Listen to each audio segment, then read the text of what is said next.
पिछले कुछ अरसे से मुझे महसूस होने लगा है कि हमारे पॉलिटिकल शोज़ में बहुत घिसी-पिटी बातें हो गई हैं और अब हमारे पॉलिटिकल शोज़ भी ऐसे नहीं रहे जिनको इंसान पूरी फैमिली के साथ बैठ के देख सके या बाद में किसी के साथ डिस्कस कर सके।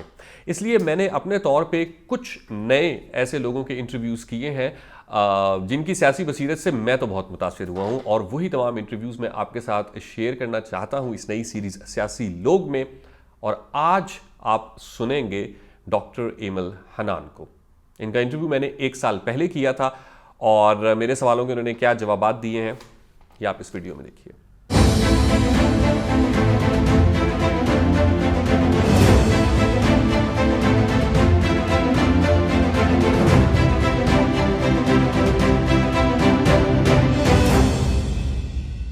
इंसान को सोसाइटी में रहने के लिए सिर्फ करियर की ज़रूरत नहीं होती है, सिर्फ प्रोफ़ेशनली साउंड होने की ज़रूरत नहीं होती है। उसको पॉलिटिकली वोक होना बहुत ज़रूरी है। ये सियासी शऊर होना बहुत ज़रूरी है कि आपने अपने मुआशरे के अंदर अगर कोई स्ट्रक्चर खड़ा करना है, कोई कम्युनिटी बनानी है जिसको आप मुआशरा कहते हैं, अगर उसको बिल्ड करना है तो आप किन वैल्यूज़ के ऊपर बना उसको बिल्ड करेंगे या किन प्रोफ़ेशंस के तहत आप समझते हैं कि उसको बिल्ड किया जा सकता है? क्या हम सिर्फ डॉक्टर्स लोग मिल कर के उसको बिल्ड कर लेंगे? कोई पॉलिसी मेकिंग है या कोई भी चीज़ है, कोई लीडरशिप है, एक एक पूरे माशरे को एक डायरेक्शन आपने देनी है, तो क्या हम वो सिर्फ एक ऐसे टेक्निकल प्रोफेशन्स आकर दे देंगे? या लॉयर्स आकर हमें सिर्फ बता देंगे कि भाई सिर्फ इतनी कानून साज़ी है या ये सब चीज़ें आपको करने की ज़रूरत है? या कोई इंजीनियर आपको बिल्डिंग बनाकर बता देगा कि ये इससे मुआशरा बेहतर हो जाएगा? मुआशरा इंसानी वैल्यूज़ को के एवोल्यूशन से बेहतर होता है। ठीक है, तो उस इंसानी एवोल्यूशन को बेहतर करने के लिए आपके पास क्या प्रोसेसेस हैं? आपके पास प्रोसेसेस यही हैं कि आप अपने जो आपका जो सोच का जो अमल है, उसको स्पीडाइज़ करें, उसको चैलेंज करें और आप अपने सोच के अमल को किस तरह स्पीडाइज़ करेंगे?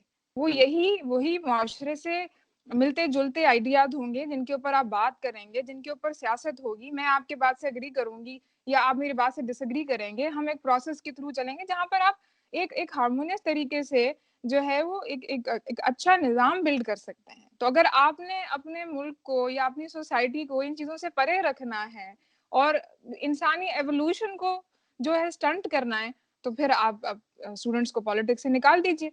क्योंकि आज नहीं तो कल तो यूथ जो है वो वही आपका सीनियर मेंबर बनेगा। ये एक प्रोसेस है। आप किसी भी जो है मरहले पे जो है किसी भी एज के बंदे को सियासत से बाहर नहीं कर सकते। ये एक एपॉलिटिकल होना एक बड़ी ही कोई वेग जो है टर्मिनोलॉजी है जिसे मेरे ख्याल में हम लोग सपोर्ट नहीं करते। देखिए, फ़र्क क्या पड़ेगा ना तो वो तो अभी आपके सामने है कि आपके पास लीडरशिप डिक्लाइन जो आपके पास एक डेफ़िसिट आया है ना कि आपके पास कोई यंग बंदा है ही नहीं। मुझे नज़र नहीं आता एटलीस्ट ठीक है, कि आपके पास यंग बंदा एक यंग माइंड जो आज का ज़हन है, जो आज का साइंटिफिक ज़हन है, वो आपको नज़र ही नहीं आ रहा है। वो डेफ़िसिट हम उसको 15 साल हमें देखने की क्या ज़रूरत है? हम तो पहले ही इतने सालों से इस चीज़ के ऊपर स्ट्रगल करते हुए उसके फ्रूट्स हमारे सामने हैं। तभी तो आज की स्ट्रगल को थोड़ा-सा फैसिलिटेशन मिलना शुरू हुई है, कि भई आपके पास लीडरशिप का जो फुकदान आया उसको आप किस तरीके से जो है वो ठीक करेंगे। 15 साल बाद अगर आप कहते हैं कि चलें अभी भी इमेजिन कर कर लेते हैं कि फ़ायदे क्या होंगे, भई आपकी सोसाइटी बेहतर हो जाएगी। आपके अंदर बर्दाश्त आ जाएगी। आप जो है वो उसी एक बड़े ही प्रिलिमिनरी ग्राउंड से जो है मुख्तलिफ आइडियाज़ को सुनने के आदी होंगे और जहाँ आपको पता लगेगा कि भई ज़ाहिर है इंसान पहली बार किसी जो है अपोज़िट आइडिया को बड़े अच्छे से एड्रेस नहीं कर सकता है। उसको इंटरनलाइज़ नहीं कर सकता है, वो एकदम से डिफेंसिव हो जाता है। लेकिन वो एक प्रोसेस में अगर शामिल रहेगा जिसमें और लोग उसको गाइड करने के लिए बैठे होंगे कि भैया ऐसी बात के ऊपर यूँ रिएक्ट नहीं किया जाता या उसकी ग्रोथ होगी, वो पैटर्न लेगा तो आप देखेंगे कि आपकी सोसाइटी के अंदर इन जनरल लोगों में बर्दाश्त बढ़ जाएगी। एक एक जो है आपका निज़ाम बेहतर हो जाए। आप अगर बोल रहे हैं कि भई फ़ी मेरी मेरी जो फ़ी स्ट्रक्चर बढ़ गया है, तो वो एंटी स्टेट कैसे हो गया? भई मेरे हॉस्टल में पानी नहीं आ रहा, उसमें उसमें कैसे एंटी स्टेट बढ़ गया? कि भई अगर कोई टीचर उठ के हैरास कर देता है किसी स्टूडेंट को, किसी ट्रांसजेंडर बच्चे की हैरेसमेंट हो जाती है, यूनिवर्सिटी में ही नहीं है, अगर किसी फीमेल स्टूडेंट की हैरेसमेंट हो जाती है, तो आप बताएँ कि आप क्या करेंगे उस वक़्त?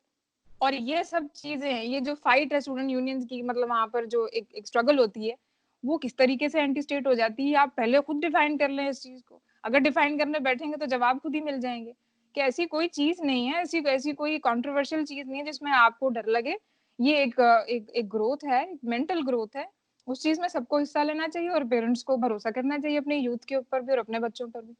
ना अगर मैं सिंध के लिहाज से बात करूँ तो मैं मुझे बहुत ज़्यादा फीमेल स्टूडेंट्स जो है ना इतनी एक्टिव नहीं मिलती हैं, वो तो या यूनिवर्सिटी में नहीं है, वो तालीम के अंदर ही वो उतना आगे नहीं जा पा रहे हैं, तो आप कैसे जो है वो एक्सपेक्ट कर सकते हो कि वो 50% जो है वो आपको पॉलिटिक्स में बाकायदा नज़र आएँगे। मार्चेज़ में शमूलियत इख्तियार करना एक अलग चीज़ है, पॉलिटिक्स में हिस्सा लेना एक अलग चीज़ है।